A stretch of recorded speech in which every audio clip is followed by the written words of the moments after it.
अपना सामान भरी बैग को संभालते हुए रागिनी गर्ल्स गेस्ट हाउस के वार्ड में चलती हुई हर एक कमरे पर लिखे नंबर देखते हुए आगे बढ़ रही थी। चलते चलते उसकी नजर एक कमरे के दरवाजे पर लिखे नंबर पर गई, 08। दरवाजे पर लगी कुंडी सरकाकर वो कमरे के भीतर दाखिल हुई। कमरे की हालत देखकर लग रहा था कि काफी दिनों से उसकी सफाई नहीं की गई। कोने में एक पुरानी लकड़ी की अलमारी रखी थी जिसमें कुछ किताबें रखी थी। उसकी बगल में एक सिंगल बेड और पास ही में एक टेबल था जिस पर एक टेबल लैंप रखा था। अपना सामान एक जगह पर रख कर वो कमरों की देखभाल करने वाली कर्मचारी को तलाशने लगी। तभी उसकी नजर नोटिस बोर्ड पर लिखी सूचनाओं पर गई। आप सीसीटीवी की देखरेख में है, कमरे की सफाई खुद करनी होगी। रात 1 बजे के बाद मेन गेट बंद किया जाएगा। शोर मचाना, झगड़ा करना, ऊंची आवाज में बोलना, गाने सुनना आपको गेस्ट हाउस से निकालने के लिए काफी है। जो भी शिकायत करनी है वो लिखित रूप में देनी होगी। रागिनी सारी जानकारी पढ़कर निराश हो गई क्योंकि अब सारी सफाई उसे खुद करनी थी। रात होते होते उसने पूरा कमरा साफ कर दिया। तभी उसे कमरे के बाहर से कुछ फुसफुसाहट सुनाई दी। अपने खुले बाल पीछे बांधते हुए वो दरवाजे के पास आई और धीरे से दरवाजा खोलते हुए दरवाजे से बाहर झांक कर देखने लगे। 2 और लड़कियां उसी बोर्ड के सामने खड़ी सूचनाओं को पढ़ रही थी। रागिनी का मन किया कि उनसे बात करे कि तभी एक औरत वार्ड से चलती हुई उसके पास से गुजरते हुए बोली, काफी देर हो गई है, अपने कमरे में जाओ। उसे देखकर रागिनी ने भी अपना दरवाजा बंद कर लिया। कॉलेज शुरू होने में अभी 3-4 दिन बाकी थे, इसलिए कौन सी किताब पढ़े या कौन सा स्टडी करे ये सोच ही रही थी कि तभी दीवार से सटी अलमारी पर उसकी नजर गई। कुछ किताबें उसमें रखी हुई थी। बीच में एक डायरी भी रखी हुई थी। उस डायरी के कुछ पन्ने पलटकर पढ़ने लगी थी कि तभी दरवाजे पर दस्तक सुनाई दी। शायद कोई दरवाजा खटखटा रहा था। उसने डायरी टेबल पर रखी और दरवाजे की ओर चलने लगी। करीब 10 बजने को है, इतनी रात कौन होगा? कुछ सेकंड वो दरवाजे के पास खड़ी रही और फिर दरवाजा खोला पर बाहर कोई नहीं था। लगता है कोई शरारत कर रहा है। वो दरवाजा बंद करने ही वाली थी कि तभी उसकी नजर सामने वाले गलियारे पर गई। दोनों तरफ कमरे और ठीक सामने एक और कमरा जिसका दरवाजा शायद थोड़ा खोला हुआ था। रागिनी चुपचाप अपने नजरें उस कमरे के दरवाजे पर गड़ाई खड़ी थी। समझ में नहीं आ रहा था कि उस कमरे में कोई है या वो दरवाजा गलती से खुला रह गया है। तभी एक लड़की उसके सामने से चलती हुई उसी कमरे के भीतर चली गई। रागिनी उसी को देख रही थी। वह लड़की दरवाजा बंद करने ही वाली थी कि रागिनी पर उसकी नजर गई। रागिनी हल्के से मुस्कुराई पर वो अजीब नजरों से रागिनी की ओर देख रही थी। रागिनी को समझ नहीं आ रहा था। रागिनी ने दोबारा मुस्कुराते हुए हाथ दिखाया और कहा, हाय, मेरा नाम रागिनी है और तुम्हारा? पर सामने वाली उस लड़की ने बगैर कोई प्रतिक्रिया दिए झट से दरवाजा बंद कर लिया। उसकी ऐसी हरकत से रागिनी को थोड़ा बुरा लगा। अपना दरवाजा बंद करते हुए रागिनी अंदर गई। कैसी घमंडी लड़की है। दिन भर की भागदौड़ से पूरा शरीर थक गया था। थकान दूर करने के लिए बाथरूम में जाकर वो नहाने लगी। शावर का पानी अपने चेहरे पर लेते हुए आंखें बंद कर ली। काफी शांत लग रहा था। आवाज थी तो केवल चेहरे पर गिरती पानी की ठंडी बूंदों की, पर वो शांति कुछ ही देर में खत्म हो गई। उसे किसी की आहट महसूस होने लगी। आहट या आवाज जो उसके कमरे के बाहर से आ रही थी। हाथ आगे बढ़ाकर उसने धीरे से शावर बंद किया और अपनी सांसें रोककर उस आवाज को सुनने की कोशिश करने लगी। किसी की फुसफुसाहट की आवाज, जैसे कोई धीमी आवाज में बात कर रहा हो, ऐसी आवाज। शरीर में टॉवेल लपेटते हुए उसने बाथरूम का दरवाजा खोला और दबे कदमों से बाथरूम से बाहर निकलने लगी। एक जगह पर खड़ी वो पूरे कमरे को अच्छे से देखने लगी। कभी दाएं कोने में कभी बाएं तरफ कुछ भी नहीं था। तभी उसकी नजर बेड पर गई। उसके दिल में अजीब सा डर घर करने लगा। क्या कोई बेड के नीचे छुपा है? दबे कदमों से बेड के पास पहुंच गई और अपने घुटनों के बल बैठकर एक हाथ बेड पर रख दिया। बेड से नीचे लहराने वाली बेडशीट को धीरे से हटाते हुए वो बेड के नीचे झांकने लगी। बेड के नीचे हर कोना अच्छे से दिखा। तभी उसे लकड़ी का छोटा स्टूल पड़ा दिखाई दिया, पर उसके अलावा बेड के नीचे कुछ भी नहीं था। कमरे के भीतर फैले गहरे सन्नाटे के बावजूद रह रहकर किसी की आहट उसे लगातार महसूस हो रही थी। दीवार पर टंगी घड़ी में देखा तो 11:25 हो चुके थे, पर उसे नजरअंदाज करते हुए उसने अपनी अलमारी खोली और नाइट गाउन निकाल कर पहन लिया और अपना सामान अलमारी में रखने लगी कि तभी दोबारा उसे वही आहट महसूस होने लगी। अब उसे भी डर लगने लगा।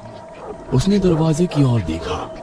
शायद कोई दरवाजे के करीब दूसरी तरफ मौजूद था, क्योंकि उसकी आहट रागिनी महसूस कर रही थी। पर अब उसमें बिल्कुल भी हिम्मत नहीं थी कि दरवाजा खोलकर देखे। डरी सहमी से कुछ देर वो वैसे ही अपने बेड पर बैठी रही। सामने वाले दरवाजे पर नजरें गड़ाए बिल्कुल चुपचाप बैठी रही। कुछ ही देर में सब कुछ दोबारा शांत हो गया, पर अब उसे उस कमरे में घुटन सी होने लगी। लग रहा था जैसे कोई उस पर नजर रख रहा है, पर कोई चारा नहीं था। रात के करीब 2:25 हो रहे थे। बेड पर लेटी जरूर थी, पर उसे बिल्कुल भी नींद नहीं आ रही थी। इसलिए खिड़की से देखने वाले खुले आसमान में चमकते सितारों को निहारने लगी। तभी उसे याद आया कि अलमारी में कई सारी किताबें भी है। अलमारी में रखी किताबें टटोलने लगी। तभी उसकी नजर किताबों के बीच रखी एक डायरी पर गई। डायरी को धीरे से उठाते हुए वो अपने बेड पर बैठ गई। डायरी को गौर से देखकर सोच में पड़ गई। किसकी होगी ये डायरी? शायद इससे पहले जो लड़की इस कमरे में रह रही थी, वो जाने से पहले यहाँ भूल गई होगी। वो एक एक पन्ना पलटने लगी। डायरी में लिखे शब्दों से लग रहा था कि वो पढ़ाई पर बिल्कुल ध्यान नहीं दे पा रही थी। वह मानसिक तौर पर काफी डिस्टर्ब हो चुकी थी। घर वालों की अपेक्षाओं का बोझ उसके दिलो दिमाग को दबाया जा रहा था। पढ़ते पढ़ते उसे थोड़ी गर्मी लगने लगी, इसलिए बेड के पास वाली खिड़की खोलने की कोशिश करने लगी, पर खिड़की जाम हो गई थी। एक दो बार जोर से हाथ मारा, पर कोई फायदा नहीं हुआ। तभी उसकी नजर छत पर लगे सीलिंग फैन पर गई। हाथ बढ़ाकर उसने सीलिंग फैन का बटन शुरू किया, पर काफी दिनों से बंद होने की वजह से घूमते वक्त थोड़ा आवाज करने लगा। लग रहा था कि किसी भारी चीज के लटके होने से फैन भी धीरे धीरे घूम रहा। वह बेड पर आराम से लेट गई, पर नींद की वजह से भारी होती आंखें डायरी में लिखे अक्षरों के ऊपर तैरने लगी। उसकी पलक झपकी ही थी कि तभी उसे दोबारा वही आहट महसूस होने लगी, जैसे कोई दरवाजे के बाहर वाले गलियारे में दबे कदमों से चल रहा हो और उसके कमरे के बाहर आकर रुक गया। अब रागिनी का दिल जोर जोर से धड़कने लगा। आंखों पर गहराती नींद एकदम से गायब हो गई। सीलिंग फैन की आवाज में भी वो अजीब सी आहट उसे लगातार महसूस हो रही थी। बिना ज्यादा हिले उसने हाथ आगे करके फैन का बटन बंद कर दिया, ताकि पता चल सके कि दरवाजे के उस पार सच में किसी की मौजूदगी है या ये बस उसका वहम है। पर कुछ ही देर में वो आहट भी बंद हो गई। बेड पर लेटे हुए उसने फैसला किया कि सुबह होते ही सारी बातें गेस्ट हाउस की मालकिन को बताएगी। पर कुछ सोचते हुए वह अपने आप से बुदबुदाने लगी। गेस्ट हाउस के नियम अनुसार मुझे अपनी शिकायतों को लिखित रूप में देना होगा। लिखित रूप में मतलब शिकायत के नीचे मेरे हस्ताक्षर भी करने होंगे। अगर मैं यहाँ भूत प्रेत की मौजूदगी की शिकायत लिखित रूप में करती हूँ और गलती से वो लेटर किसी और लड़की के हाथ लग गया, तो पूरे गेस्ट हाउस में, साथ ही कॉलेज में भी मेरा मजाक उड़ाया जाएगा। सोच सोच कर दिमाग दर्द करने लगा। उसने आंखें बंद की और सोने की कोशिश करने लगी।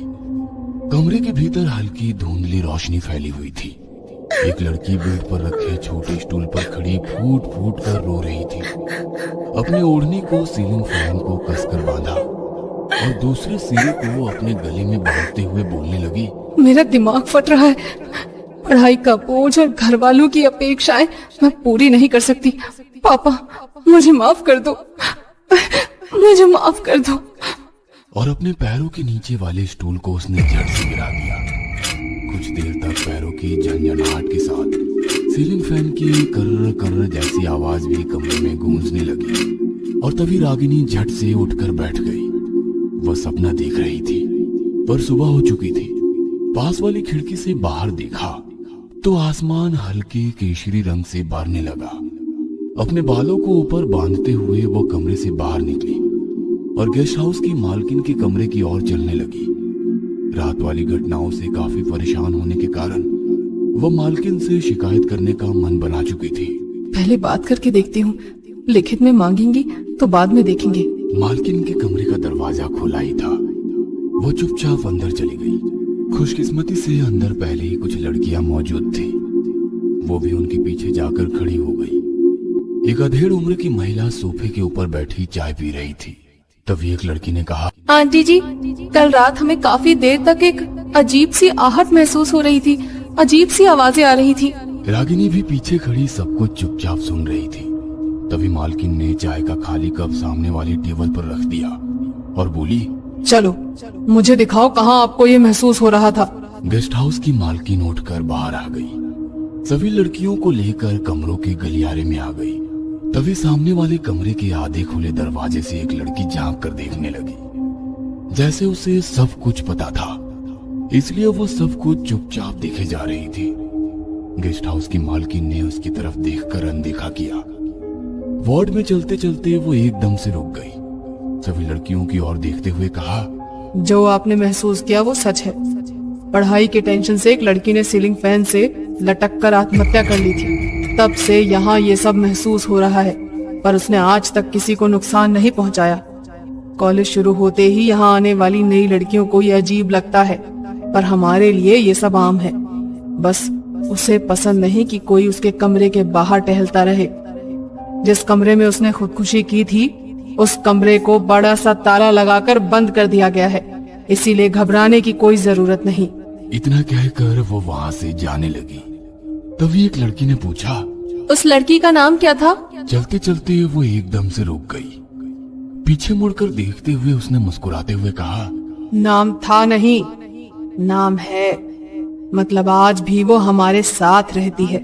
मैडम चली गई और सामने वाले कमरे से झांकने वाली लड़की ने बाहर आकर उन लड़कियों से पूछा, मुझे पता है तुम लोग मैडम से क्या शिकायत करने गई थी, पर ये मेरे लिए आम हो गया है। 2 साल से मैं यहाँ हूँ। इस कमरे से कभी बाथरूम के शावर की आवाज आती है, कभी खिड़की का दरवाजा खटखटाने की आवाज आती है और कभी सीलिंग फैन शुरू होने की आवाज आती है। वो आज भी इस कमरे में रहती है, पर कभी किसी को नुकसान नहीं पहुँचाती। बस उसे सिर्फ एक चीज पसंद नहीं। वो क्या? एक लड़की ने पूछा। उसने धीरे से उस लड़की के कान में बताया और चली गई।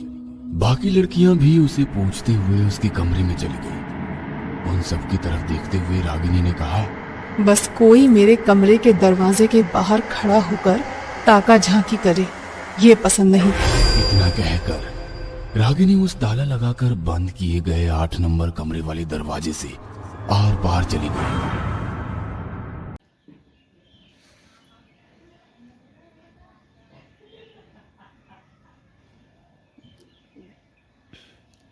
हेलो दोस्तों, कैसे हो आप लोग? Hello hello hello. एक घनश्याम, जय मर्दवा।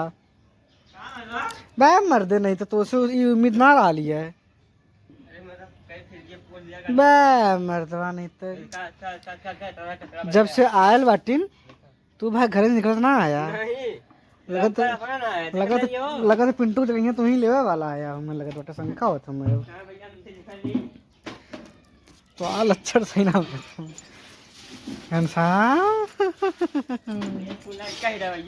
का कर हम बीच में पड़े भाई।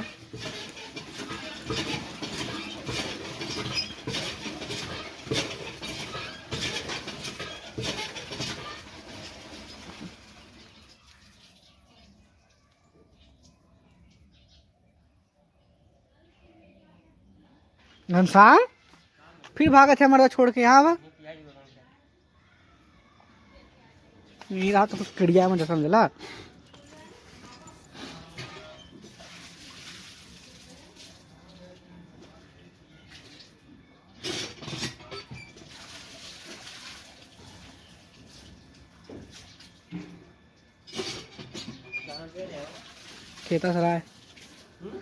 केता सराय तब तो कहाँ ले आ गेली ना। कैसे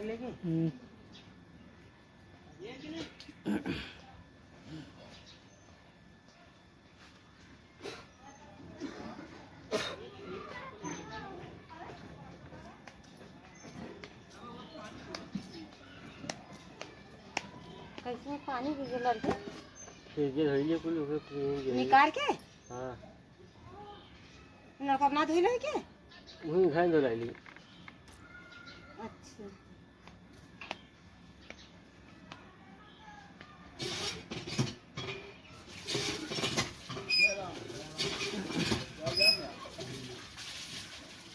बड़ी यार इनकर दवाइयां ना आइल बाटे। चला बैठा बसला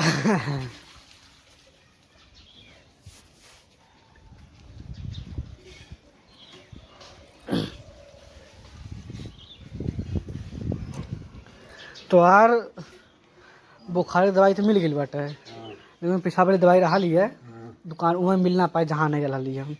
हाँ तो ऑर्डर देके मंगावत हैं वो ना मिलता जो रहा बखरवा वाली वो वाली मिलल बाटे।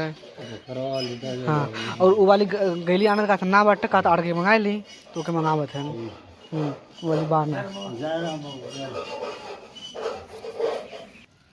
ये घनश्याम हिलत ना यार महीनिया ना हिलत यार ना ही भाई 1 इंच नहीं हिलत मर्दबा ना ही मतलब ना हिलत भाई एक कहा है था तू टीका लेकर थे इतना मोट मोट ले थे अब ये हाल अरे हट रे हट रे हट रे हट रे हट रे हट रे हट रे नहीं मारे तो पका करब ही हम।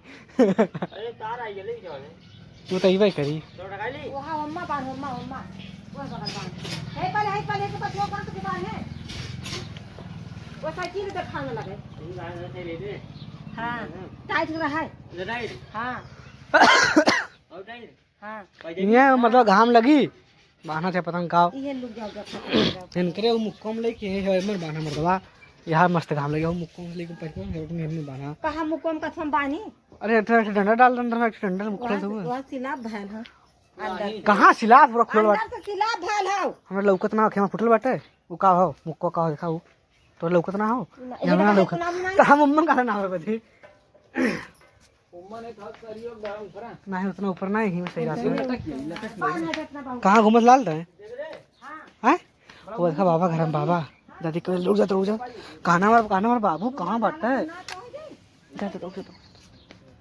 तो दौड़ के अभी मारी ना बड़की मम्मी कहाँ भाई सही कान भाई जाए तो कर पेटे ना मार जा अरे काटला मारी ना दौड़ के पेट में लगे चक्कर तो लगे मारी ना ना अरे बस मारे से दवाई करबू डांट देबू तू ही कहाँ से हम डाल देते थे हाँ तो फिर कटावा पहले यहाँ से दरिया कर छटका छिनगावा घनश्याम नीचवा आवत तब भाग ऊपर